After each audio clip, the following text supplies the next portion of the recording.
major key to your taking charge of your destiny is you. It's you. Most of us go through life with our emergency brakes on. Well, it might not work out. People might talk about me. I don't have enough money. I don't have enough education. I'm too ugly. See, this is the only life you've got. So you don't want to squander it doing something you don't want to do, feeling you can't do any better. You can do better. You should do better. You deserve to do better. You're entitled to that. That is your right to do better.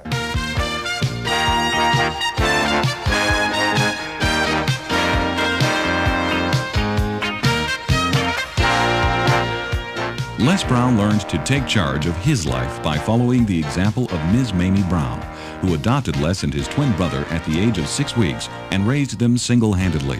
She taught him to believe he could overcome any obstacle, and there were a lot of them. Les overcame the obstacle of being mistakenly labeled mentally retarded in grammar school and graduated from high school. And he overcame all odds to make himself a famous disc jockey despite the fact that he had no radio training. A few years later, he came from behind as an underdog to win election to a seat in the Ohio State Legislature, where he served 3 terms and was chairman of its Human Resources Committee. Today, Les Brown is a nationally recognized, award-winning speaker and a growing force for change in people's lives. Thank you. Thank you very much. Hello, hello, hello.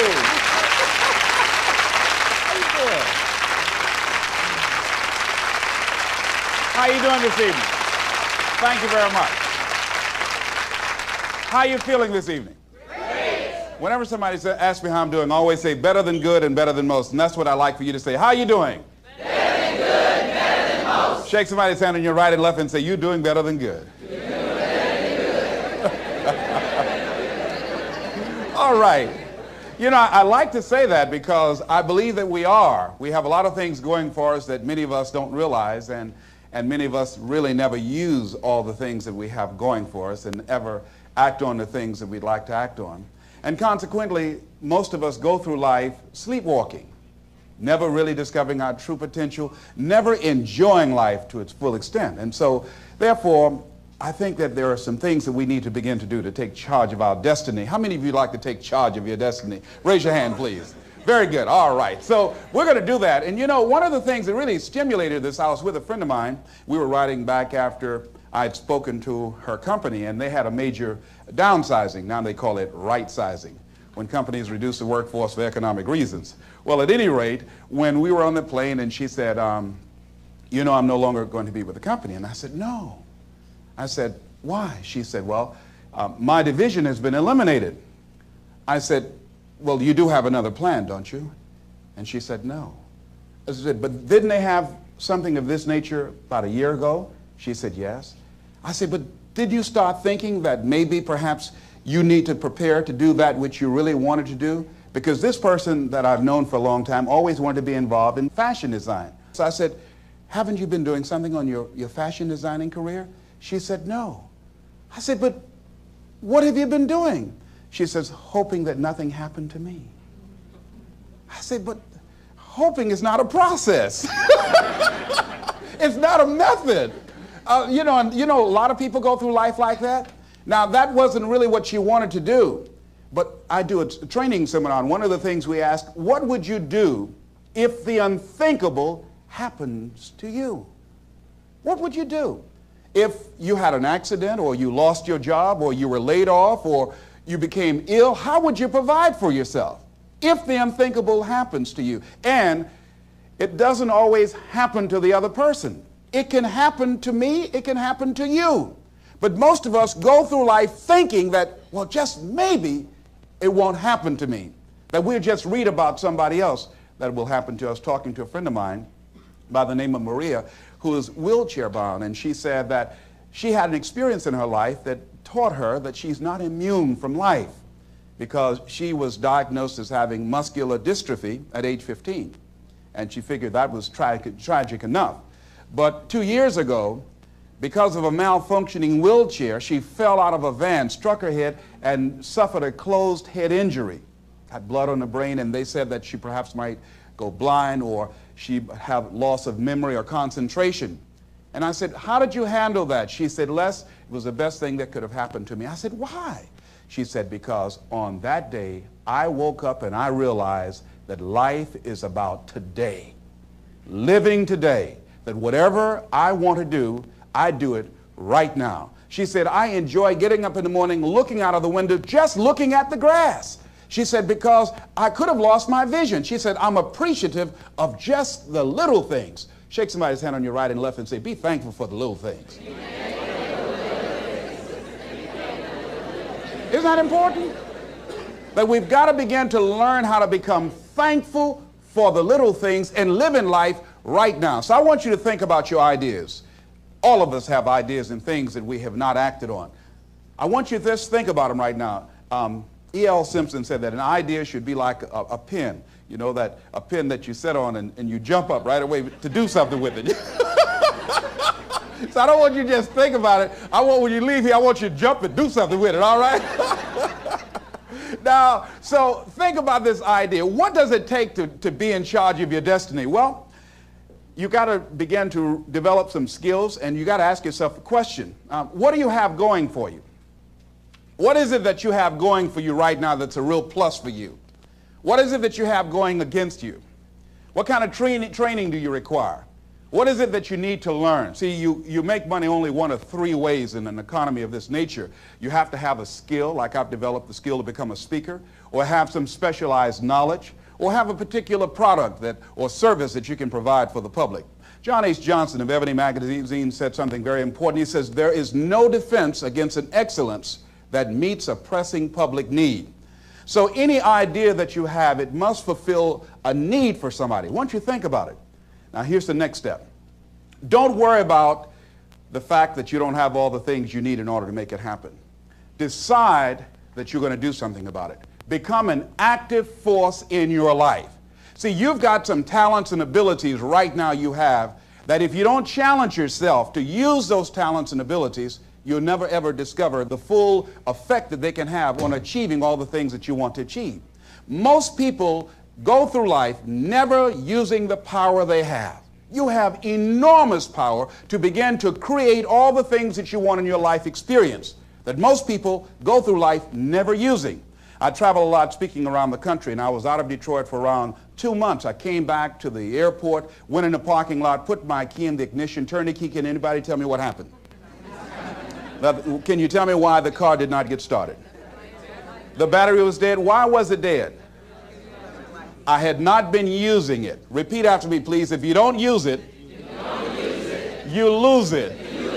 See, ladies and gentlemen, if you don't use your talents, if you don't use this power, this force that you have within you, you're going to lose it. If you have the ability to write, and if you don't write, you're going to lose the ability to write as well as you do right now. If you have the ability to play an instrument, the world's greatest said that if I miss a week of practice, I know it. And if I miss 2 weeks, the critics know it. And if I miss 3 weeks, my audience knows it.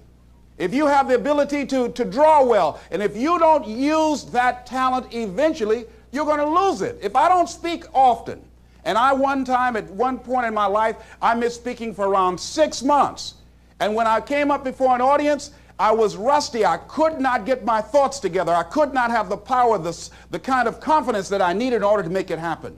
So whatever you want to do, whatever idea that you have, the longer that you're sitting on that idea, you are either creating or you are disintegrating. If you're not using it, your skills are diminishing every day. And there goes a second. There goes another second. And life is happening right now. But Les, what do you mean? Get your butt out of the way. So many people have gone to their graves, never discovered their true potentials because they allowed their butts to stop them. But I don't know what to do. No, that's not really true. I was on a television program the other day. A lady called in and she said, there's something I'd like to ask you. And I said, what is it? She said, well, I have this thing I want to do, but I've been unemployed. I lost my job for 2 years. I haven't been able to find a job. I don't have the money and I don't have the contacts and I really don't know what to do. I said, excuse me. I said, the fact that you don't have the money or the contacts really is not the issue. I said, what's the real issue? She said, what do you mean? I said, what's stopping you from doing what you want to do? She said, well, I don't know. I said, but if you did know, what would your answer be? She said, well, I think maybe I'm afraid. I said, what are you afraid of? Maybe I might fail. See, a lot of people allow fear to stop them from living their dream. Answer your calling. Whatever you're called to do, don't count yourself out. Don't say, I can't do that. Many of us go through life saying no, and you don't even know what you're saying no to. You don't know what you cannot do if you're not willing to challenge yourself. Whatever it is that you don't know how to do right now, you can learn. I did not know how to speak for major corporations. I didn't know how to do that.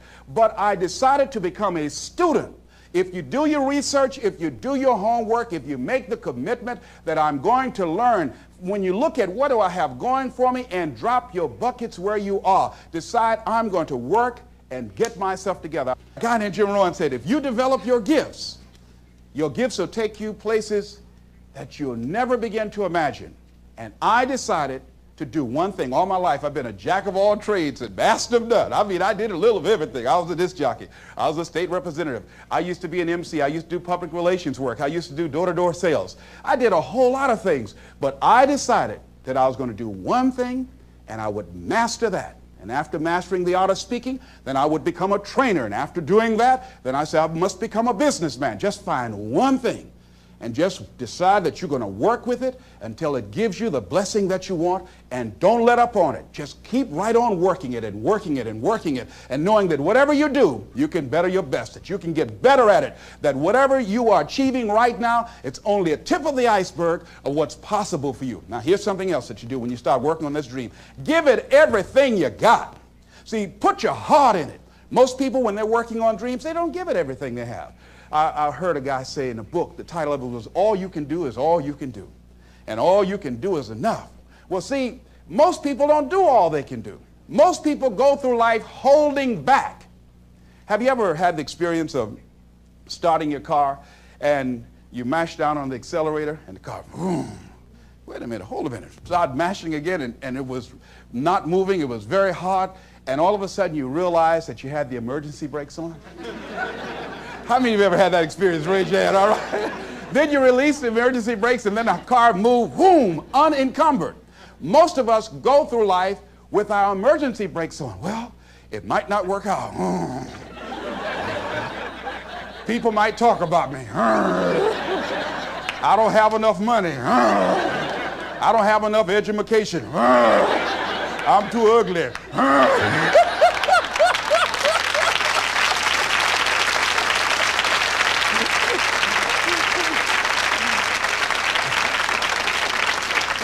Shake somebody's hand on your right and left and say, what you have is enough.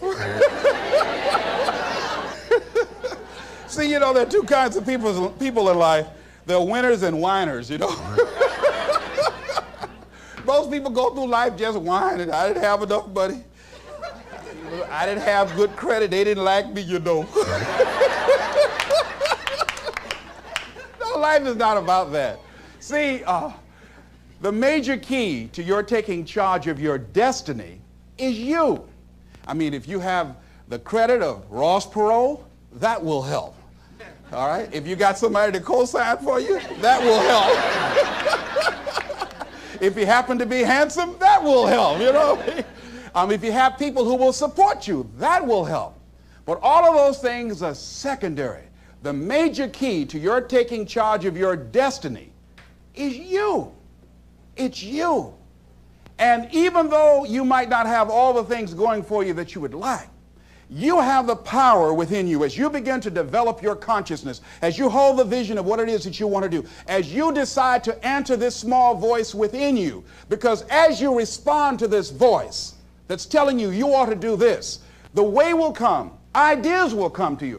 You will begin to attract things you need and things that you don't even know that you need right now. You will develop the skills in the process as you look at yourself, finding out what is it you need to do, what kind of adjustments you need to make, what new strategies that you need to begin to implement to make it happen.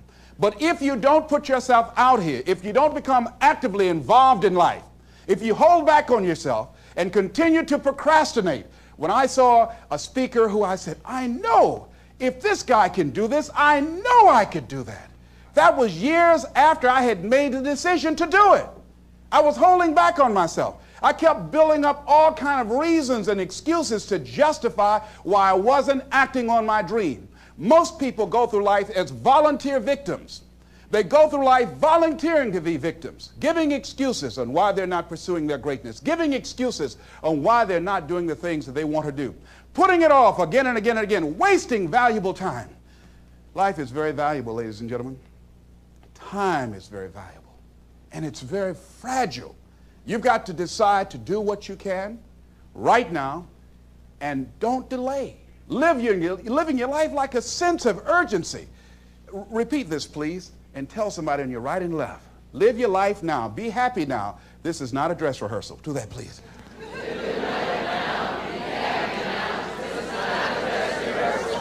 This is your Super Bowl. Do you know there are people who put more emphasis and more energy into a sporting event or dancing or entertainment than they do on their dreams? They have more interest in who won a particular game than where they are in relationship to their goals and their ambitions and developing themselves. So you want to begin to get your priorities in order. Ask yourself the question, the people in my life right now, are they contributing to my growth and development? Are they making me a better person? What I'm doing right now, is it nourishing me? Does it empower me? Is it giving me what I need out of my life right now? Is it challenging to me? Is it making me stretch mentally and emotionally and spiritually? Is it getting the best out of me? See, this is the only life you've got. So you don't want to squander it doing something you don't want to do, feeling you can't do any better. You can do better. You should do better. You deserve to do better. You're entitled to that. That is your right to do better. So resolve that within yourself. Make it something in your life that you just won't compromise on. See, it is important to me that I be able to provide for my mother. That is not optional, to be able to provide for my children. There's a standard of living that I'm going to enjoy. It is not optional. It's not something that I would like to see happen. It's not something that it'll be okay. It's something that I value. And as you begin to look at your life, draw the line and say, hey, what is it that I need that can give me a sense of fulfillment? What is it that I need right now that I would enjoy, that will give my life some music and some power? Decide that, because you deserve that. But if you don't decide that and decide to make that happen, it will never happen for you. It will never happen for you. I did a training years ago, and after this particular seminar, I'll never forget a lady who was 85 years old. She stood up and we asked a question, anybody has anything brave to share? And she said yes. She said, this was a very enriching seminar for me. It really opened my eyes. She said, I'm 85 years old. She said, all my life, she said, I sacrificed my dreams for everybody else, for my family, for my husband, for my children. She said, I've really never done anything for me of value, of the things that I really find important. She said, I say to you young people, you won't be in my situation right now if you decide to live your life now. She said, if I had my life to live over, I would do things differently. She said, but I don't have it to live over. And when I go home, I got news for my husband.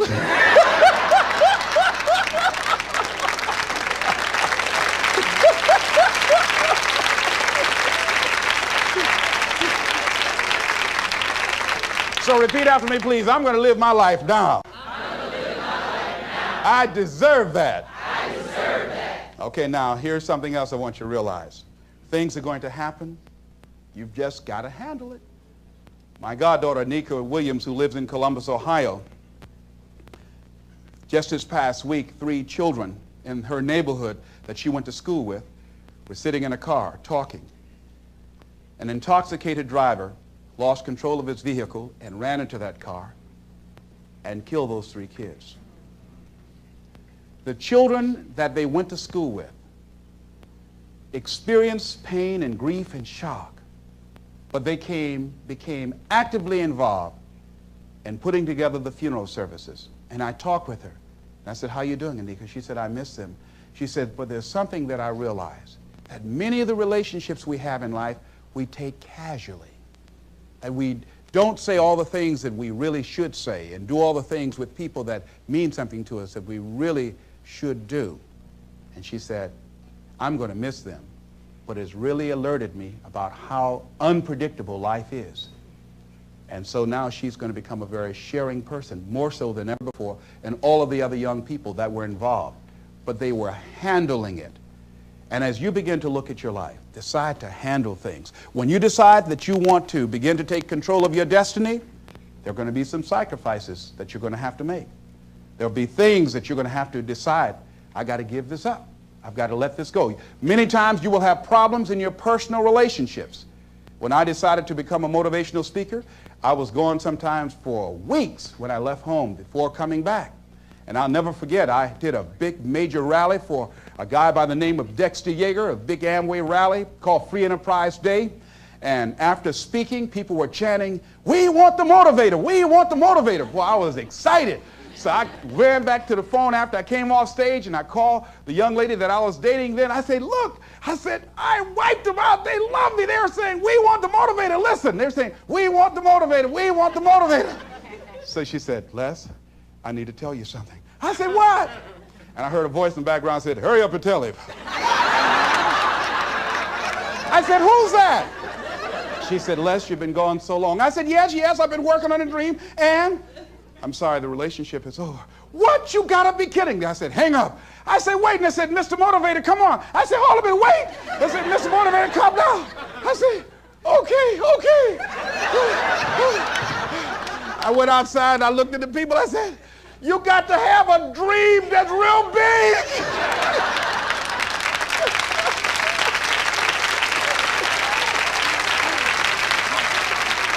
I said, sometimes things will happen to you that will catch you on the blind side and bring you to your knees.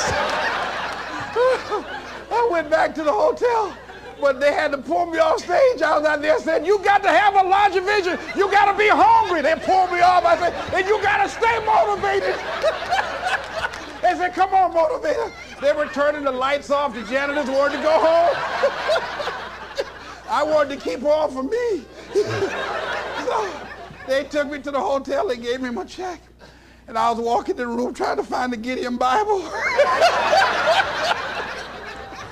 And Lonely was sitting on the bed saying, how's your positive attitude? How's your larger vision now? I'm telling you, when this happens, think it not strange. You are going to cry. People are going to get mad with you. People are going to start working against you. Your mate is going to get upset with you. Where you going? I'm working on a dream. Uh-huh. I got your dream. You ain't going to know it. People are going to start going crazy on you. Becoming jealous and envious. That's a part of the program. Understand that. See, that's why a lot of people say, no, that's all right. I pass on the dream. That's all right. I just keep on biting my nails, hope nothing don't happen. But it's an experience that opposition, those obstacles that you will encounter, that's how you grow. That's how you become stronger.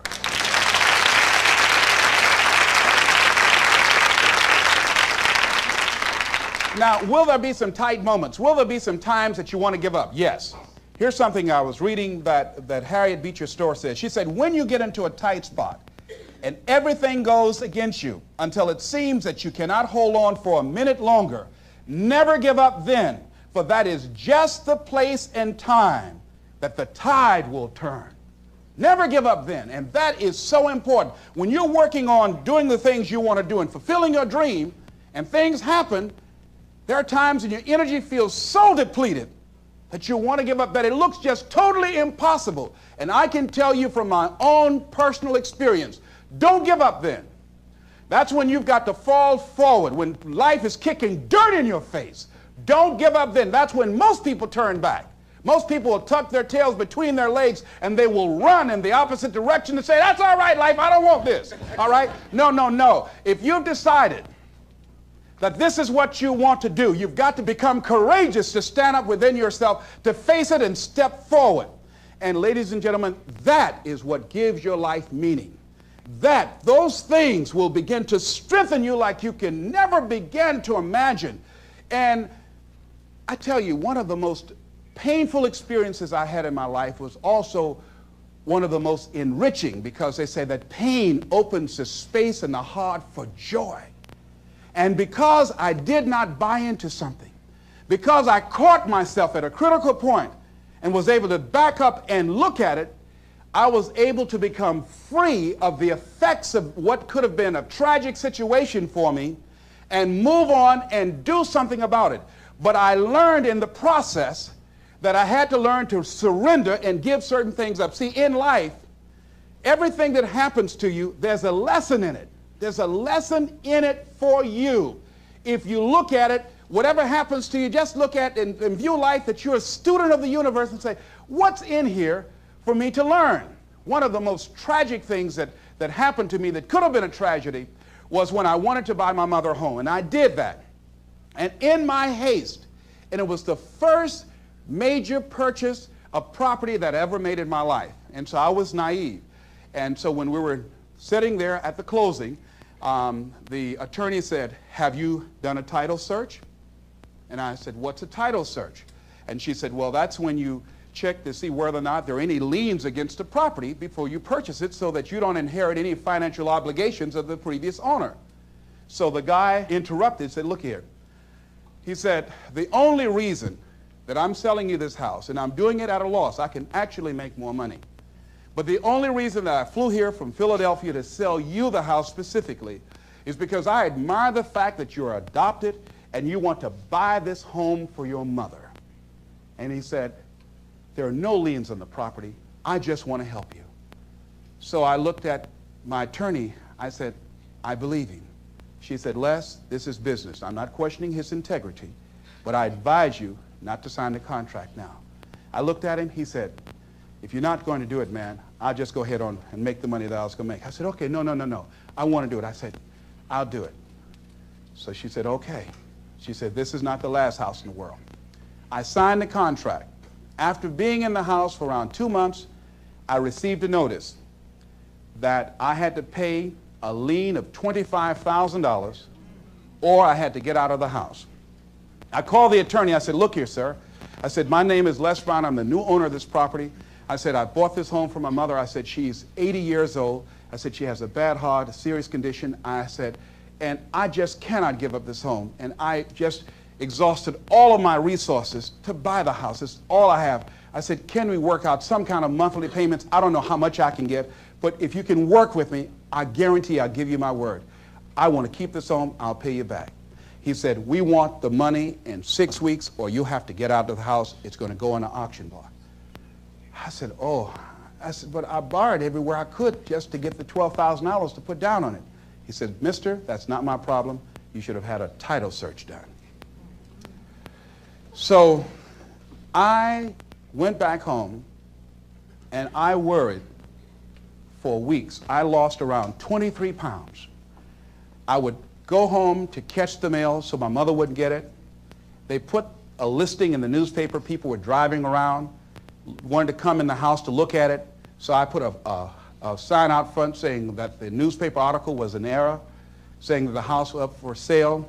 And finally, when they were coming for the day they were going to auction it on the courthouse steps, I knew the moment the truth had come, I had to tell my mother.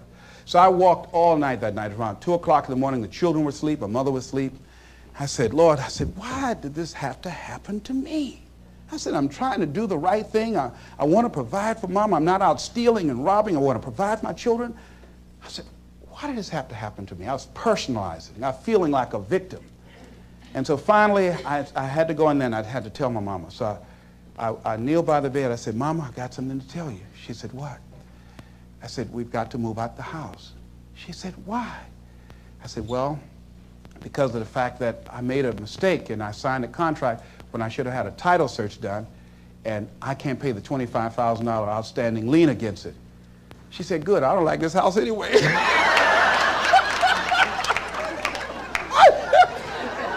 I said, but you told me you did. She said, I just said that for you because you like me so much. She said, it's 2-story, baby, and the arthritis, I can't climb the steps.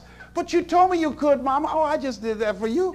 I walked up the steps and I was in the room saying, that fool crazy with his house. I said, oh, Mama.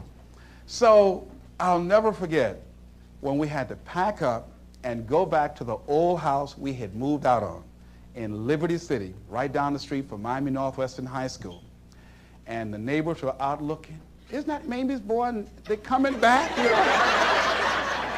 I was so embarrassed. I mean, I was, you know, I turned red, but couldn't nobody see it, you know? So my sister came over. She didn't make it any better. She was like, mixed the big time. Won't get no job going around and running your mouth. Yeah, you got a dream to get Mama home. Now, you back where you belong here. We came in the house and the roaches were playing bid whist. They said, y'all come on in, we miss y'all. And as I was taking furniture off the truck, I was so hurt and humiliated, and I felt beaten. And I began to cry, and I held my head down. And my mama said, hold your head up, boy. I said, Mama, I just can't, Mama. She said, hold your head up. You have nothing to be ashamed of. You did the best you could. Hold your head up. So I said, yes, ma'am, Mama. So I was carrying the furniture in. And I had to give a lecture that week on forgiveness. And I can't talk about anything unless I'm doing it myself. And I had to forgive and forget. Let it go so that I could grow. It took me time to work through that, but I did, and I was able to give the lecture.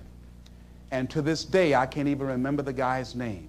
But because I let it go, and I began to focus my energy in the now, later I got a bigger and better home for my mama.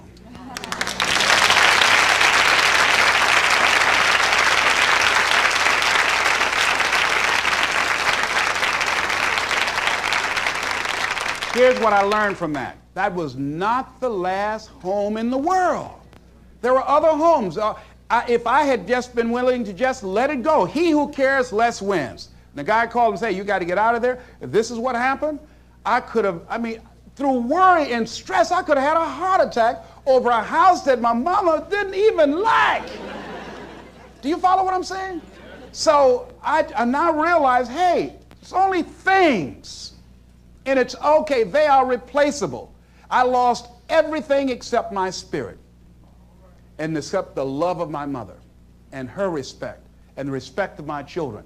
Sure, people talked about me. Did they laugh? Yes. Did I feel humiliated? For a while, yes, I did. Embarrassed? Yes. And that's a part of it, but I didn't stay there. See, sometimes you can wallow in it, you know, don't want to get somebody pull you out feeling good. Oh, I want to go back again. You know?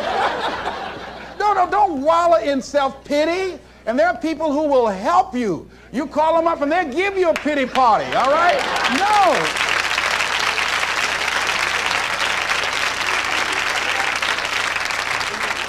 I talked the other night about some explorers that were in Africa. And they saw these two little boys who were playing with some what appeared to be marbles. And they went up to these little guys and said, here, let me give you some candy for that. Little fellows ate the candy and liked that. Said, can we have some more? I said, yes. But would you give me what you are playing with? And they said, yes. And they gave these shiny little rocks, so to speak, to the explorers. And the explorers, taking them back and examining them, discovered they were large-size, uncut diamonds. They had a fortune. The little boys had a fortune in their hands, but they didn't know. They did not know. Repeat after me, please. If we knew better, we would do better. See, there are many of us, we work for people and sometimes put in 60 and 70 hours a week. Why? Because we have the ability, the talents, and the skills to contribute to the long-term growth and development and profitability of the company. Do we do that for ourselves? Oh, no. Why? Well, we say, well, I've got security. There's no such thing. It's an illusion in your mind. We go through life creating these illusions for ourselves. But it doesn't mean that you can't strategically work on something else on the side. Develop some hobby of passion and find ways that you can begin to create some alternative methods of providing wealth for yourself.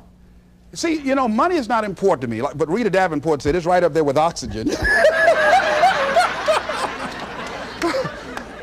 But it is important to me that it not be important.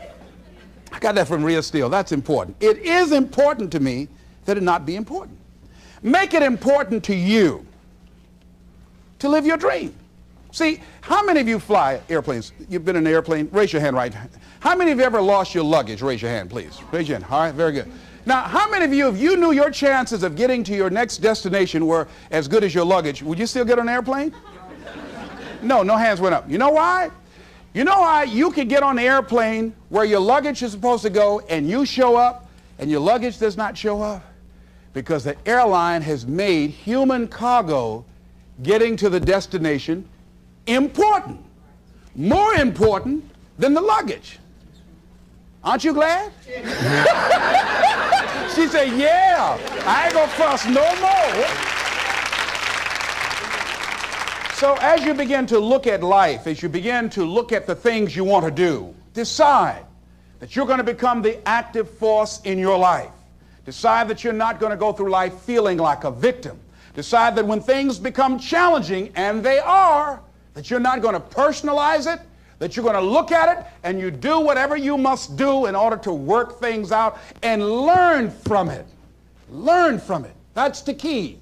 I like what Charles Udall said. He says, in life, you will always be faced with a series of God-ordained opportunities, brilliantly disguised as problems and challenges. If you've lost your job, don't say that I've been laid off. Just say, I've been given an opportunity by the universe to find my life work.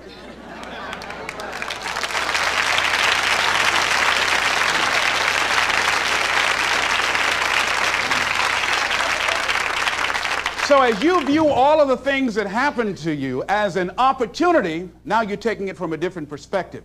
Now you become an active force in your life. Now you are the one, rather than running from things as they begin to change, you become a change driver because you know that you've got the power within you to make the difference. This force, this power, this energy that you have, that's more powerful than anything that can ever happen to you. You're more powerful than your circumstances or anything that you can experience right now. Decide that you're going to commit yourself to act on your ideas, to become happy. Commit yourself to live your dream. Commit yourself to become the architect of your future. There's something that I heard that Goethe wrote that I love very much. And it really, as you begin to operate out of this consciousness, you begin to experience a different level of living in terms of commitment. He says, until one is committed, there is hesitancy, the chance to draw back, always ineffectiveness. See, until you are willing to jump out there. Somebody asked me, how do I do that? I said, no. You don't need any answers now. You need to make the commitment. Once you make a commitment, then life will give you some answers. You can't decide just going to sit on the side of the pool and just stick your toe in. No, you've got to be willing to make the leap. Most people don't want to do that. They want to sit on the side and say, tell me, is it cold out there? Is it rough out there? Come on out and see. See, no, you want to decide to make that commitment because then that's when you become involved in the learning process. He said, concerning all acts of initiative and creation, there's one elementary truth, the ignorance of which kills countless ideas and splendid plans, that the moment one commits oneself, then providence moves too. All sorts of things occur to help one that would never have otherwise occurred. He said, whatever you can do or dream you can do, begin it. Boldness has genius, power, magic in it. Begin it now. I read a book by Dr. Johnny Coleman that says, it works if you work it. And as you begin to look at your life, decide that you're going to start working on that dream. You're going to work and nurture that idea. Now, there will be people that will criticize you. There will be people that won't see it for you. But I say to you, don't let them turn you around. Shake somebody's hand on your right and left and say, don't let nobody turn you around. Yeah. That's key. Because people will try and turn you around. Hello? People will try and turn you around. But when I heard Bob Mays out of Chicago sing that song, "Don't let nobody turn you around," that's real. Because that's why most people don't act on their dreams and ideas. That's why most people, when I'm talking with kids that are in institutions, and I said, "What happened? Why did you give up working hard and making good grades?" Well, they started teasing me. And they allowed that peer pressure to cause them to scale down their dreams and their ambitions. They started following the crowd. That's why many people don't do the things they want to do. A friend of mine, he wanted to become an actor all his life. He let someone convince him, "You can't become an actor. You go out to Hollywood, they'll swallow you up. It's too competitive." Thousands of unemployed people out there. But then another friend of mine, Sheila Hall, and she decided at age 42, "I'm going to live my dream." Her son graduated from high school. She decided to make the plunge, to go to Hollywood. Quiet person, never had any experience in the area, and because she decided to make the commitment, she is now working on a one-woman show. And she's been getting support from everywhere because she was willing to make the commitment. This other guy is far more talented and skillful, but he wasn't willing to make the commitment. So he goes to work every day to a job that's making him sick because he doesn't have the guts or the boldness to stand up in life and say, "I'm going to live my dream. I'm going to commit myself to live out what's in me." I heard Dr. Johnny Youngblood say, "I must live what's in me." I said, "Why do you do this?" He said, "I got to do it. I got to do it." And I'm saying, find something in your life that you say, "Hey, it might not work out, but I got to do this." Why? Hey, it's the one thing I love. It's my piece. It's my thing. You don't understand it? It's all right. It's all right.